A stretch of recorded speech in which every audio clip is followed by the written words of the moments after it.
Machiavelli once wrote, "Keep your friends close, but your enemies closer." And I'll be honest, I thought that was complete nonsense until I lived through what happened at my company 3 years ago. I mean, who actively wants to deal with people who make your life harder? But sometimes life forces these lessons on you whether you're ready or not. I was working as a marketing director at a mid-sized tech company in Austin, and there was this guy David, who seemed to exist solely to tear apart every campaign I proposed. Every meeting, every presentation, every casual conversation, David would find the holes, question the data, challenge the assumptions. My initial reaction was to avoid him completely, maybe even lobby to get him moved to a different department. But here's where things got interesting. After about 6 months of this constant friction, I started noticing something weird. The campaigns that survived David's brutal questioning were the ones that actually performed best in the market. The ideas he shot down, they were the ones I later realized had serious flaws I'd been too close to see. I remember this one particular campaign for a B2B software launch. David spent 20 minutes in a meeting absolutely destroying my target audience analysis. I was furious, embarrassed, ready to write him off as just another toxic colleague. But when I got back to my office and really looked at the data he'd questioned, he was right, completely right. That's when I decided to try something different. Instead of avoiding David, I started scheduling regular coffee meetings with him. Not to become friends, but to deliberately expose my ideas to his criticism before they went live. I told him straight up what I was doing, and surprisingly, he was game for it. The results were immediate and dramatic. My campaign success rate went from about 60% to nearly 90% over the next year. I got a promotion, a $15,000 raise, and suddenly everyone wanted to know my secret. The secret was simple. I'd turned my biggest critic into my personal quality control system. David never became a friend, exactly. We weren't grabbing beers after work or talking about our personal lives, but he became something more valuable than a friend. He became someone who genuinely wanted to see my ideas succeed, even if his method was to attack them first. He took pride in helping me build bulletproof strategies. I learned that enemies often see your blind spots with perfect clarity, precisely because they're motivated to find your weaknesses. They're not worried about hurting your feelings or maintaining social harmony. They'll tell you exactly what's wrong with your approach, which is information most people are too polite to share. The psychological principle here is fascinating. Our brains are wired to seek confirmation of what we already believe, but enemies bypass this completely. They're naturally incentivized to find the flaws we're psychologically programmed to miss. It's like having a personal trainer for your ideas. By the end of that year, David and I had developed this strange professional relationship where we could tear each other's work apart without any personal animosity. Other colleagues thought we hated each other, but we both knew we were making each other better at our jobs. The tension kept us both sharp. What surprised me most was how much I started looking forward to his criticism. When David approved an idea without major objections, I knew I had something solid. When he went silent during my presentations, I knew I'd finally created something he couldn't easily attack. His resistance had become my compass. The whole experience taught me that the people who challenge you aren't necessarily your enemies. They might be your greatest assets in disguise. But here's the thing about managing these kinds of relationships. Proximity is everything, and getting too close to someone whose natural instinct is to oppose you, well, that's where things can get really dangerous. Machiavelli understood that a prince ought to choose the wise men in his state and give to them only the liberty of speaking the truth to him. But I had to learn the hard way that not every enemy is worth keeping around. Some people drain your energy without giving anything back, while others, well, they become the reason you level up entirely. After my experience with David taught me about useful criticism, I started paying attention to the different types of difficult people in my orbit. There was Jennifer in accounting, who nitpicked every expense report, but taught me to be meticulous with documentation. There was Marcus from our competitor company, who kept trying to poach our clients but forced me to innovate our service offerings. Then there was Craig. Craig was just toxic. He'd undermine projects not to improve them, but to make himself look better. He'd spread rumors, take credit for others' work, and create drama just for the sake of it. I spent months trying to find the lesson in Craig's behavior, thinking every difficult person had value to offer. I remember this quarterly review meeting where Craig spent 15 minutes attacking a campaign that had generated our highest ROI in company history. Not constructive criticism, just petty complaints designed to diminish the achievement. That's when it clicked for me. There's a massive difference between productive rivalry and destructive opposition. Productive enemies have something you want or need. David had analytical skills that sharpened my thinking. Jennifer had attention to detail that prevented costly mistakes. Marcus had competitive drive that pushed me to be more creative. They were all trying to win, which meant they were playing the same game I was, just from different positions. Craig wasn't trying to win anything. He was trying to make everyone else lose. That's fundamentally different psychology, and it requires a completely different strategy. You don't learn from people whose only skill is destruction. You neutralize them, or get them out of your environment entirely. I started categorizing the difficult people in my professional life into 5 types. The critical mirror, who shows you your blind spots. The technical rival, who competes directly on skills. The obvious, saboteur who attacks openly. The secret envious who watches and copies silently. And the defeated predecessor who held your position before.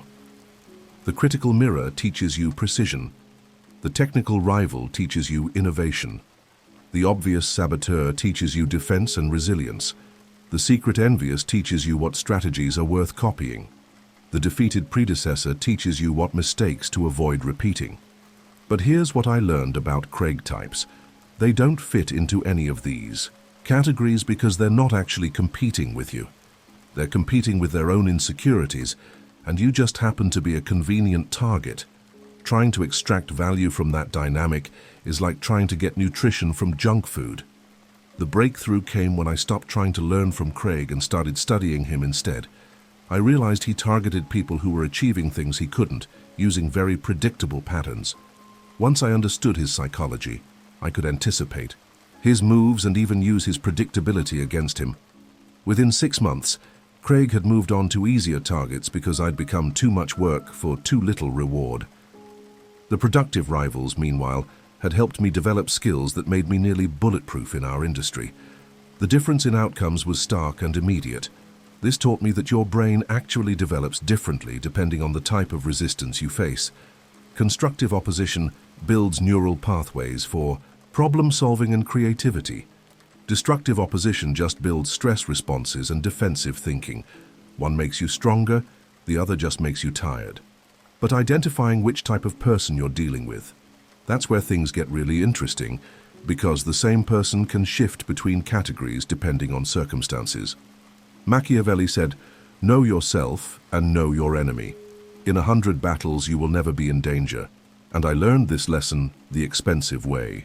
During my startup days in San Francisco, I was 29, running a small digital marketing agency, and I thought I knew exactly who my competition was. Turns out, I was mapping the wrong battlefield entirely. I had this competitor, Brandon, who ran a similar agency just 3 blocks away. We were constantly bidding against each other for the same clients. I spent months studying his proposals, his pricing, his team structure. I knew everything about Brandon's business model, down to the coffee brand in his office. I thought I was being strategic. Meanwhile, this company called Growth Hive was quietly eating our lunch. They weren't even on my radar because they positioned themselves as a tech solutions provider rather than a marketing agency. By the time I realized they were doing exactly what we did, just packaged differently, they'd signed 4 of our biggest prospects. The wake-up call came during a networking event in Soma. I overheard 2 potential clients talking about how Growth Hive had revolutionized their marketing approach. When I asked for details, they described our exact services, just delivered through a slick app interface instead of traditional consulting meetings. That night I went home and completely redrew my competitive landscape map.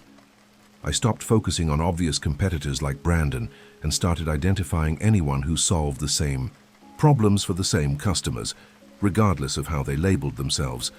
The real picture was terrifying and enlightening. There were SaaS companies automating marketing tasks, freelance networks connecting clients directly with specialists, and even internal teams at large corporations that had grown sophisticated enough to handle everything in-house. My enemies weren't just other agencies. They were entire categories of alternatives I'd never considered. I created what I called my threat matrix, a simple grid mapping direct competitors, indirect competitors, substitutes, and emerging threats. Brandon was just one small square in a much larger puzzle. Growth Hive was the big red flag I'd completely missed because they didn't fit my narrow definition of competition. The exercise revealed something crucial. Different types of enemies require completely different strategies.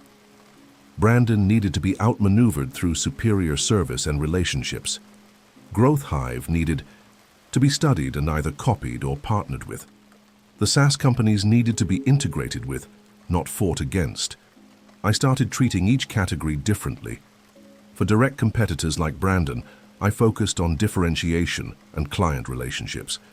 For indirect competitors like Growth Hive, I studied their positioning and found ways to collaborate rather than compete. For substitutes like automation tools, I became a reseller and consultant. Within 18 months, our revenue had doubled. Not because I'd beaten Brandon, he was still doing fine, but because I'd stopped fighting the wrong battles and started playing a much larger, more complex game. I'd turned several potential threats into revenue streams. The most interesting discovery was that some of my biggest enemies became my best partners once I understood their actual motivations and market position. Growth Hive ended up referring clients to us when projects required more hands-on strategy work than their app could provide.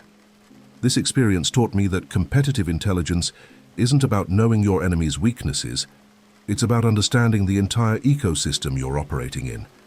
Most people focus on obvious rivals, while the real threats emerge from angles they never saw coming.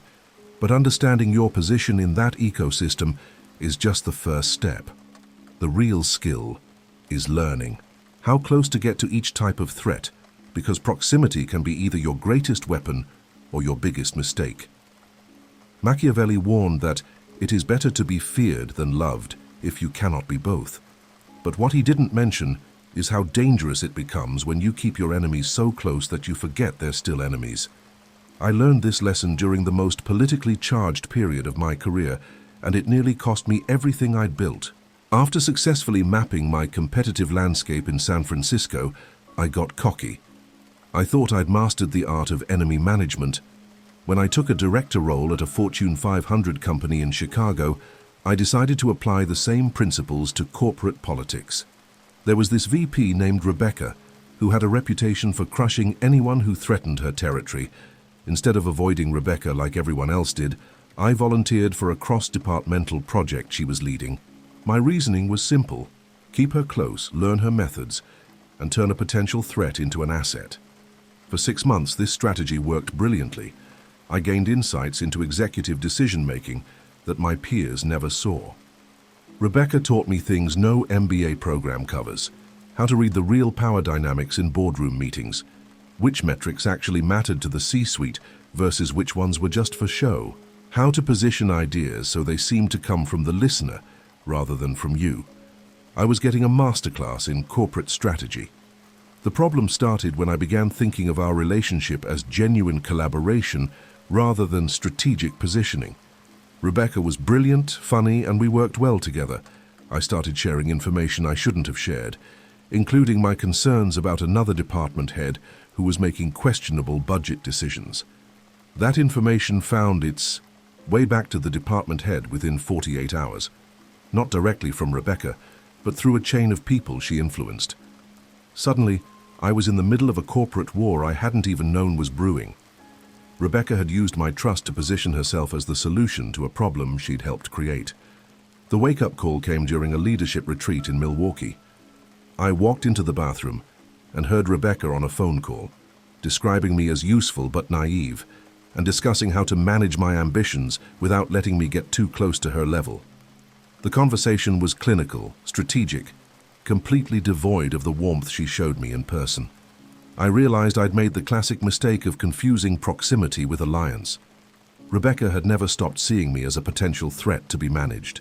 While I was thinking partnership, she was thinking containment. I'd given her information and access she'd used to strengthen her position at my expense. From that moment, I recalibrated everything. I maintained the professional relationship, but implemented what I called strategic distance. I shared only information she could get elsewhere. I stopped volunteering personal opinions about other executives. I kept our interactions focused and documented. The shift in dynamic was immediate.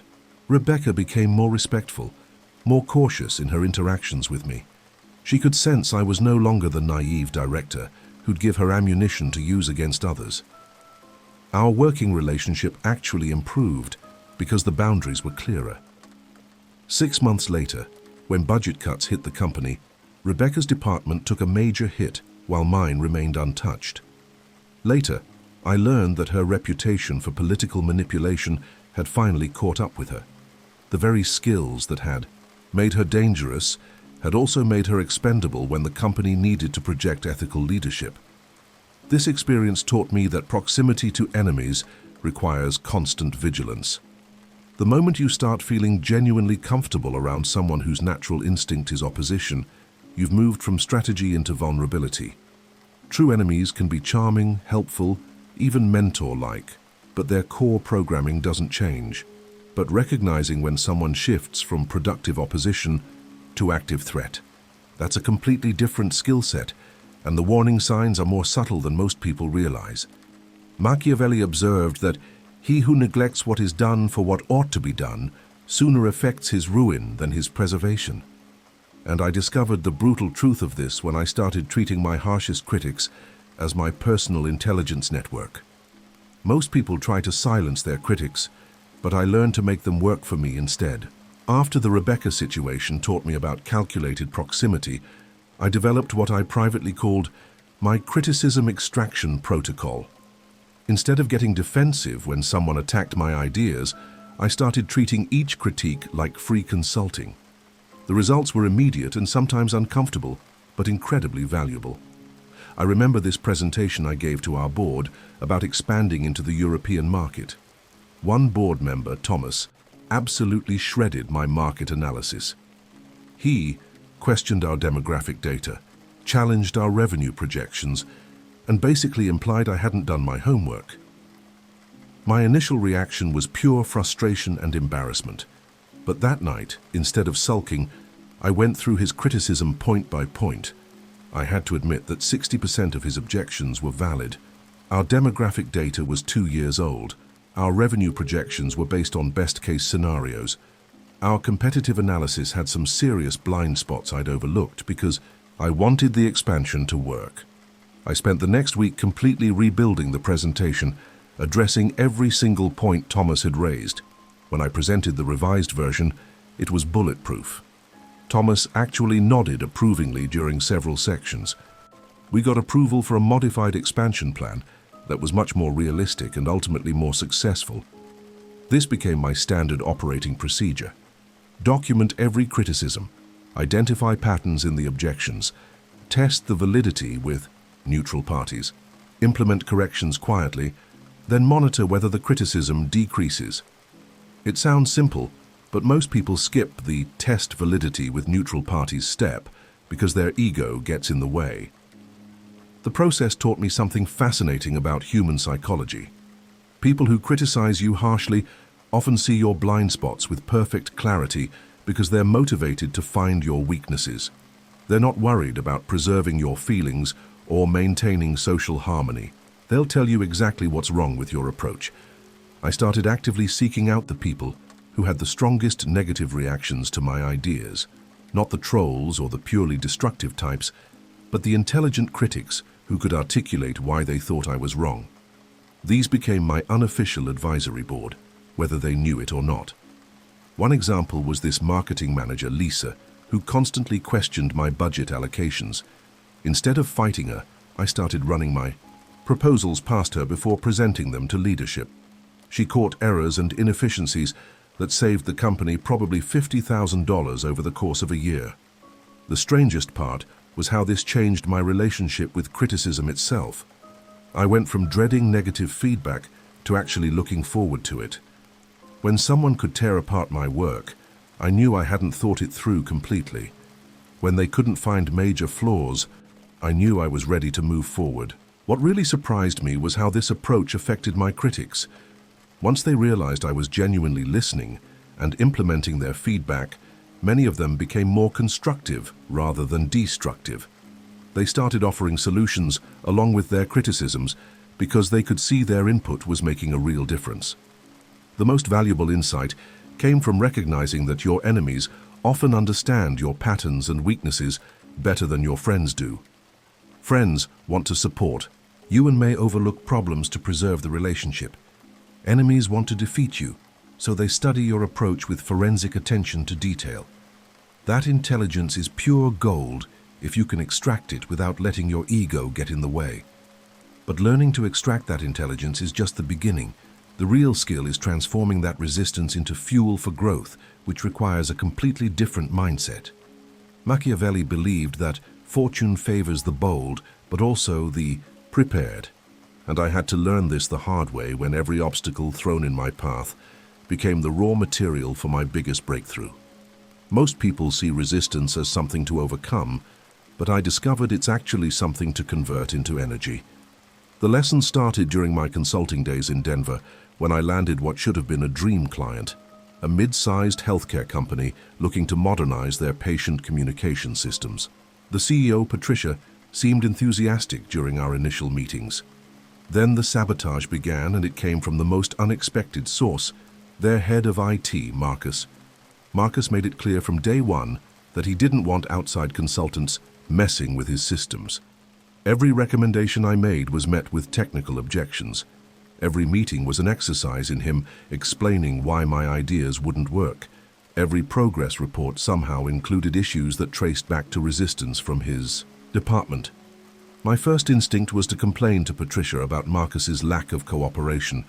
I wanted him removed from the project or at least overruled, but something about the situation reminded me of my earlier experiences with productive enemies.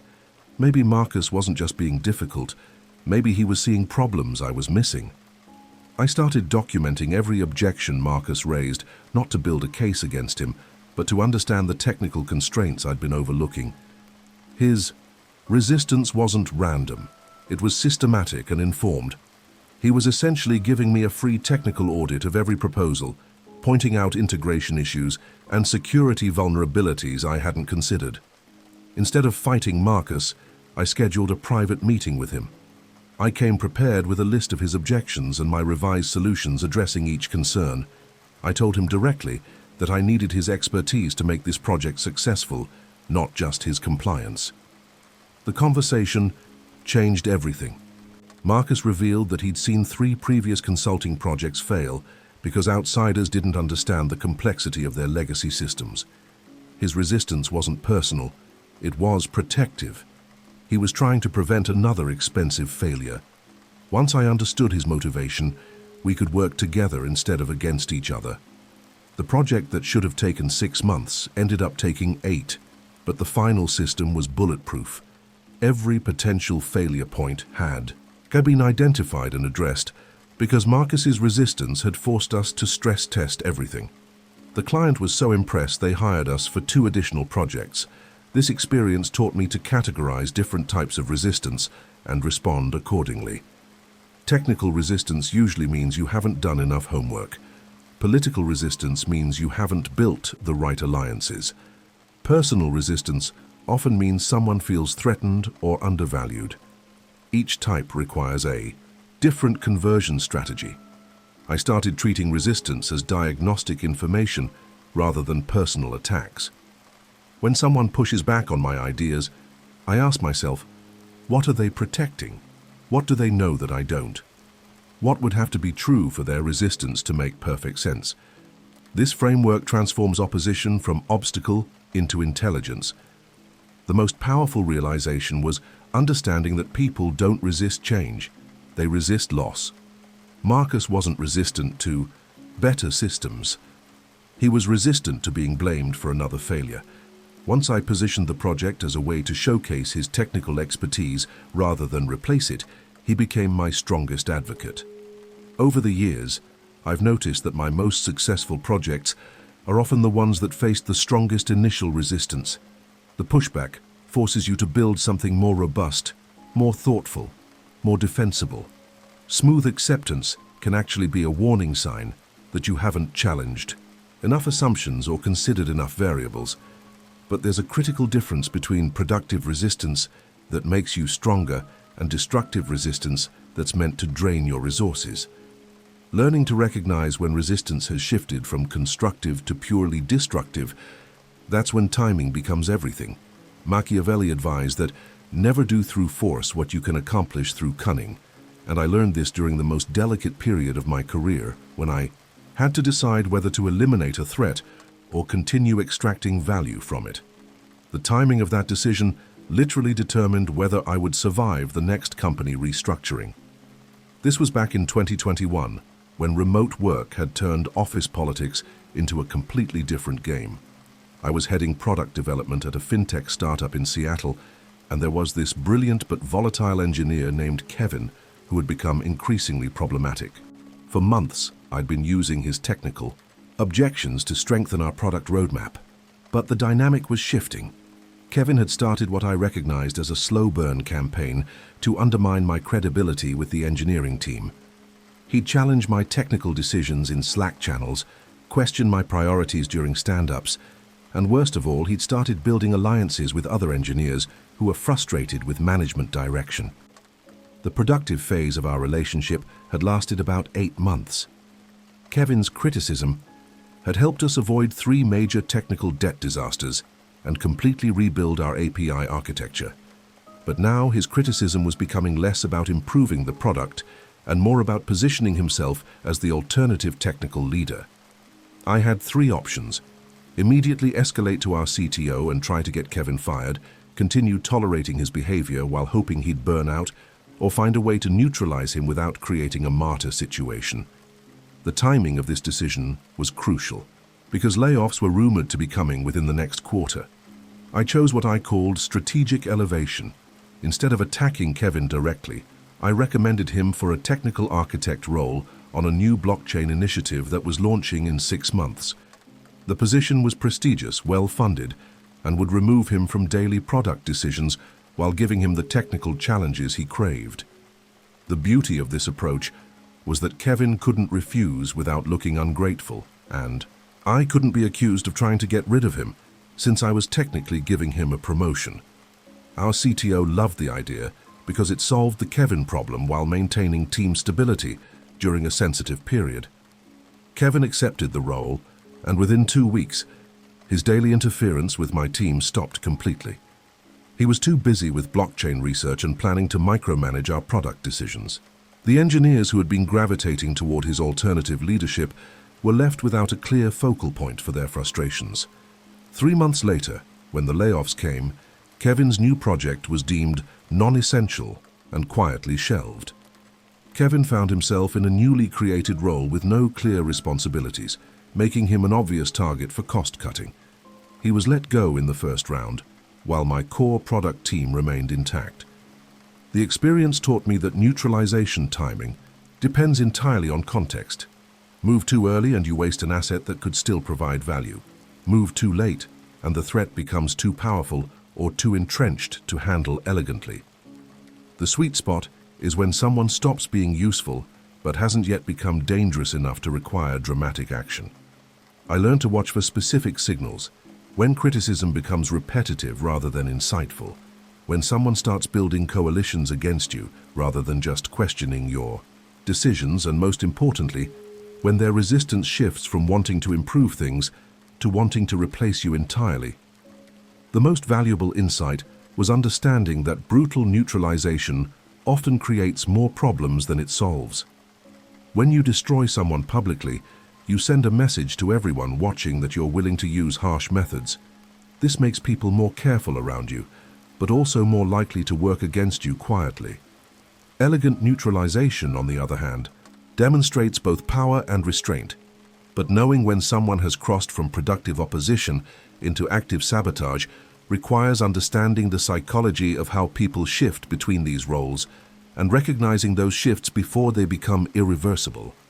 Machiavelli understood that men judge generally more by the eye than by the hand. and I had to learn the hard way that the dynamic between you and your enemies isn't static. Sometimes you're the hunter, sometimes you're being you. Hunted and mistaking which position you're in can be career suicide. This lesson hit me during my transition from corporate life to entrepreneurship in 2020. I'd left my director position feeling confident, maybe even a little arrogant, ready to disrupt an industry with my new SaaS platform. I thought I understood power dynamics from my corporate experience, but I was about to discover that being a predator in one environment doesn't automatically make you one in another. My first major client meeting was with this established consulting firm in Boston. I walked in thinking I was the disruptor bringing innovative solutions to outdated practices. The managing partner, Elizabeth, listened politely to my pitch about how our platform would revolutionize their client reporting process. Her questions seemed genuinely interested. 2 weeks later, I discovered that Elizabeth had used our meeting to extract detailed information about our features, pricing model, and development timeline. She'd then taken that intelligence to their existing software vendor and negotiated a better deal that included several features suspiciously similar to what I'd demonstrated. I'd made the classic mistake of acting like a predator when I was clearly in the prey position.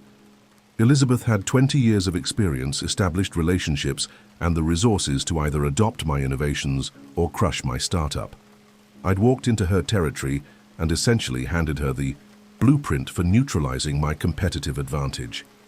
The humbling realization was that in this new environment, I needed to behave like prey until I could build enough strength to become a predator.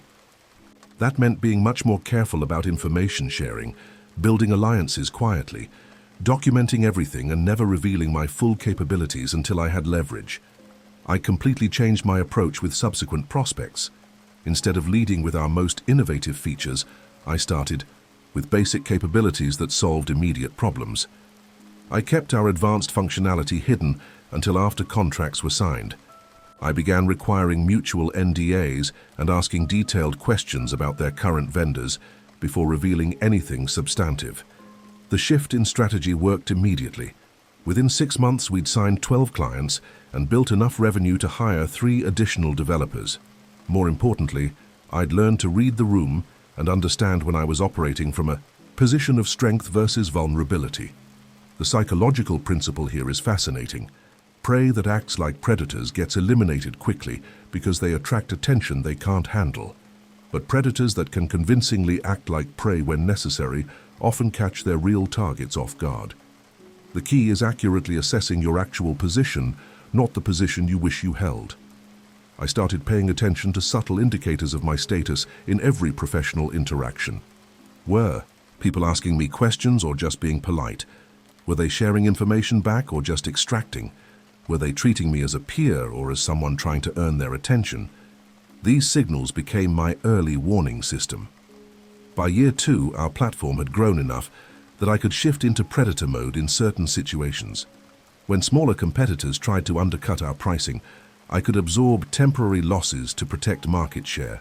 When larger companies tried to replicate our features, I had enough resources to innovate faster than they could copy.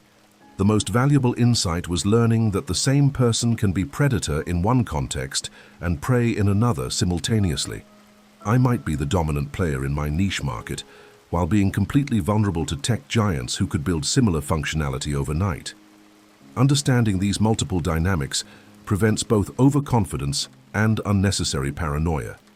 But recognizing when these power dynamics shift within existing relationships, especially when former prey becomes predator or vice versa, requires a completely different level of strategic awareness. Machiavelli observed that it is necessary to be a fox to discover the snares and a lion to terrify the wolves. And I learned this during the most complex political situation of my career, when I realized that my enemies weren't isolated players, but part of an intricate web that I needed to understand and manipulate. The situation started when I joined a struggling marketing agency in Portland as their new VP of strategy. The company was hemorrhaging clients, and everyone blamed everyone else for the problems. What looked like simple office dysfunction was actually a sophisticated ecosystem of competing interests, hidden alliances, and overlapping rivalries. There was Janet from account management, who constantly criticized our creative output. There was Mike from creative, who blamed account management for accepting impossible client demands. There was Sandra from operations, who insisted both departments were fiscally irresponsible. Each seemed like a separate problem requiring individual solutions. But during my third week, I noticed something interesting at a company happy hour. Janet and Sandra were having an intense private conversation in the corner, and when Mike approached, they immediately shifted to casual small talk. That's when I realized these weren't random personality conflicts. There was structure to the opposition I was facing. I started mapping the actual relationships rather than just the obvious conflicts. Janet and Sandra had worked together for 5 years before I arrived. Mike had been passed over for the creative director role that went to an external hire 6 months earlier. The operations manager and finance director had been in budget battles for over a year. The breakthrough came when I realized that attacking any single person would automatically trigger defensive responses from their allies. But I also discovered pressure points where influencing one person could create cascading effects throughout the network. Sandra, for example, was the unofficial information hub that everyone relied on for company gossip. Instead of trying to win over each person individually, I started working the ecosystem. I began sharing selective information with Sandra, knowing it would spread to Janet within hours. I started collaborating with Mike on creative projects that showcased his talents, which gradually shifted his narrative from "management doesn't understand creative" to "finally someone gets it." The most powerful move was identifying the external pressures that affected multiple players simultaneously. When our biggest client threatened to leave due to poor campaign performance, suddenly Janet, Mike, and Sandra had a common enemy that was bigger than their internal squabbles. I positioned myself as the solution to this external threat by proposing a cross-departmental task force to save the client relationship. This forced Janet, Mike, and Sandra to work together while giving me oversight of their collaboration. Within 6 weeks, we'd not only saved the client, but improved their campaign performance by 40%. The success created a new dynamic where former enemies became temporary allies, united around shared success. Janet started defending our creative output to other clients. Mike began asking account management for input earlier in the creative process. Sandra shifted from criticizing spending to finding ways to optimize our budgets. What surprised me was how quickly the old rivalry patterns could resurface when external pressure decreased. Once we'd stabilized the client situation, Janet and Mike started reverting to their adversarial dynamic. I learned that ecosystem manipulation requires constant attention and regular introduction of unifying challenges. The most valuable insight was understanding that most workplace conflicts aren't really about the surface issues people argue about. They're about underlying power structures, resource competition, and historical grievances that create predictable alliance patterns. Once you map those patterns, you can influence outcomes by changing the conditions rather than trying to change the people. But knowing when those ecosystem pressures are building toward a breaking point and positioning yourself advantageously before the inevitable explosion, that's where real strategic thinking begins. Machiavelli wrote that benefits ought to be conferred gradually, so that the flavor of them may last longer. And I discovered this truth when I successfully converted my most dangerous workplace enemy into my most loyal advocate. The process took 18 months and nearly backfired twice, but the result was worth every calculated risk. The enemy in question was Rachel, a senior marketing director who had been with our Austin-based tech company for 7 years when I joined as VP of Digital Strategy. Rachel had applied for my position and been passed over, which created an immediate undercurrent of resentment that she expressed through systematic opposition to every initiative I proposed. For the first 6 months, Rachel was the source of constant resistance. She'd question my budget requests in front of the executive team, challenge my strategic recommendations during leadership meetings, and worst of all, she'd subtly undermine my credibility with key stakeholders by positioning herself as the voice of institutional knowledge. My initial instinct was to marginalize Rachel or find reasons to push her out of the company. But I remembered my earlier lessons about useful enemies, and Rachel was undeniably talented. She had deep relationships with our most important clients, understood our market better than anyone, and had a track record of successful campaigns that I genuinely respected. The conversion process started with a calculated demonstration of power that I never had to fully execute. When Rachel publicly questioned a major campaign strategy during a board presentation, I quietly documented 3 specific instances where her alternative approaches had failed in similar circumstances. I never used this information, but I made sure she knew I had it. The second stage was offering her something she couldn't get anywhere else, the opportunity to lead our expansion into the European market. This was a prestigious project that would showcase her expertise while removing her from day-to-day interference with my domestic strategies. More importantly, its success would be tied to my overall strategic vision. The test of loyalty started small. I asked Rachel to review a proposal for a client she had deep history with, then implemented her suggestions and gave her full credit during the presentation. When the client signed a 6-figure contract extension, Rachel's reputation was enhanced rather than diminished by collaborating with me. Gradually, I increased her responsibilities and visibility, but always in ways that aligned with my broader objectives. Rachel became the face of our European expansion while I maintained strategic oversight. Her success became proof of my leadership effectiveness, creating a win-win dynamic that replaced our previous zero-sum conflict.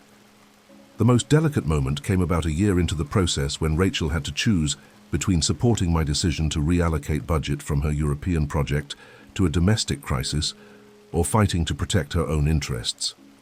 She chose to support the reallocation publicly, even though it meant delaying her expansion timeline. That decision marked the completion of her conversion. Rachel had moved from enemy to ally to genuine advocate. She started defending my strategic decisions in meetings I wasn't even attending, sharing valuable intelligence about competitor activities, and proactively identifying potential problems before they reached my desk. The conversion proved its value during a hostile takeover attempt the following year. Rachel's deep client relationships and institutional knowledge became crucial assets in demonstrating company value to potential buyers. Her public support of my leadership helped convince the board to reject the acquisition offer and invest in internal growth instead. The most important lesson was understanding that converted enemies make more loyal allies than people who never opposed you, because they've tested your strength and chosen your side deliberately. But conversion requires genuine value exchange, not just manipulation. Rachel gained real opportunities and recognition, while I gained an ally who understood both my capabilities and my vulnerabilities. The danger comes when you mistake temporary compliance for genuine conversion, because the difference between authentic loyalty and performance can be impossible to detect until it's too late. Machiavelli warned that victories that are too costly are equivalent to defeats, and I learned this lesson in the most painful way possible when I completely destroyed a workplace rival and discovered that the victory cost me more than any defeat ever could have. This happened during my time as a regional sales manager for a pharmaceutical company in Dallas. I was competing with another manager, Jason, for promotion to national sales director. Jason was aggressive, politically savvy, and had been systematically undermining my relationships with key accounts for over a year. I decided it was time to eliminate him as a threat permanently. The opportunity came when I discovered Jason had been padding his expense reports by claiming personal dinners as client entertainment. The amounts weren't huge, maybe $3,000 over 6 months, but it was clear policy violation that could justify termination. I had documented evidence, timestamps, even photos from social media that contradicted his expense claims. Instead of handling this quietly, I decided to make an example of Jason. I compiled a comprehensive dossier of his violations, presented it to our regional VP during a leadership meeting with all the other managers present, and recommended immediate termination for ethical violations. I wanted everyone to see what happened to people who tried to compete with me unfairly. Jason was fired within 48 hours. The termination was swift, public, and humiliating. I felt vindicated and powerful, For about 2 weeks, I thought I'd executed a perfect strategic victory. Then the real consequences started revealing themselves, started treating me with obvious wariness. They'd become very careful about what they said around me, stopped sharing information casually, and began documenting our interactions more formally. I demonstrated that I was willing to destroy careers, which made me someone to fear rather than trust. The second issue was with my own team. Several of my best salespeople started expressing concerns about working for someone, requested transfers to other regions within 6 months. My reputation as a ruthless manager was hurting my ability to recruit and retain talent. The worst consequence came during the promotion decision 8 months later. Despite having better sales numbers than any other candidate, I was passed over for the national director role.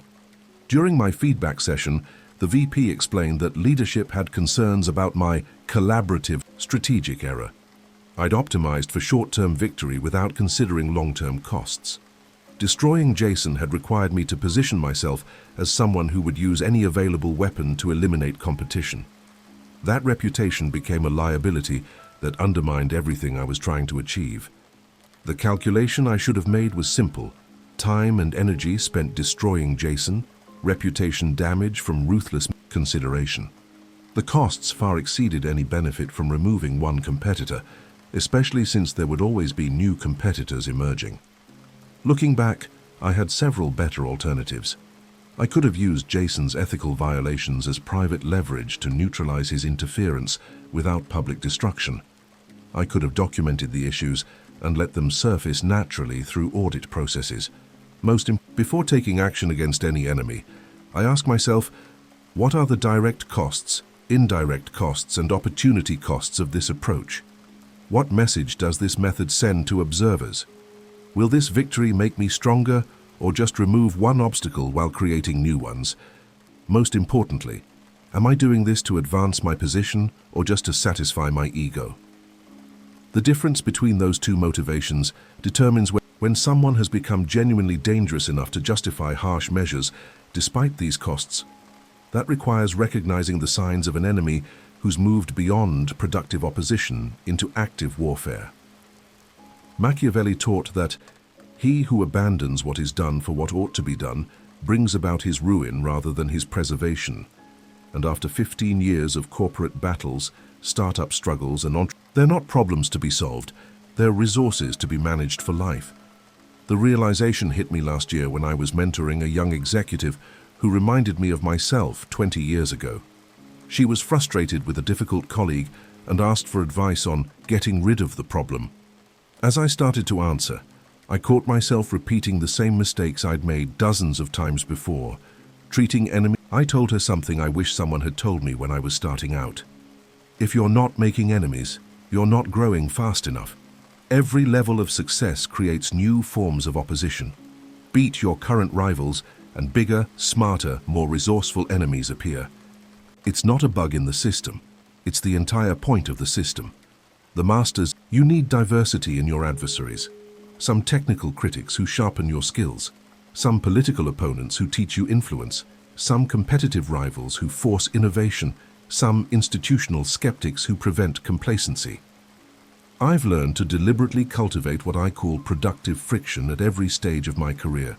When things get too comfortable, when everyone's agreeing with me too much, when I either find new enemies or level up to where bigger enemies will find me. The key insight is understanding that your enemies should evolve as you evolve. The critics who challenged my technical skills in my 20s became irrelevant as I moved into strategic roles. The competitive peers who pushed me in middle management became less important as I shifted to entrepreneurship. I now intentionally seek out people who can challenge me in areas where I'm becoming complacent. When I launched my consulting practice, I deliberately pursued clients who had reputations for being difficult to work with. When I started speaking at conferences, I chose events where I knew the audience would include skeptics of my methodologies. The most sophisticated practitioners I know have learned to create systems that include contrarians. They hire team members who are specifically tasked with challenging assumptions. They structure decision-making processes that require defending ideas against intelligent opposition. The psychological principle here is that your brain stops developing when it stops encountering resistance. Comfort is the enemy of growth, and enemies are the antidote to comfort. The goal is evolving without overwhelming your capacity to respond. What surprised me most about reaching this level of thinking is how it changed my relationship with failure and setbacks.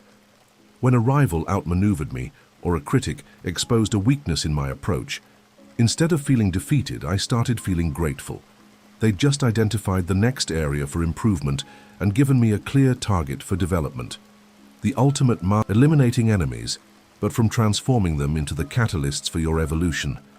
Every person who opposes you is potentially teaching you something about yourself, your methods, or your blind spots that you couldn't learn any other way. Looking back at my career, the people who challenged me most forcefully are often the ones I remember most fondly, even if our relationships were never warm. Resistance. In a strange way, I owe them more than I owe my supporters, because supporters confirm who you already are. Enemies force you to become who you need to be. And in a world where everyone seeks only allies and avoids all conflict, the person who learns to use adversaries as tools for growth, that advantage compounds over time, creating a gap between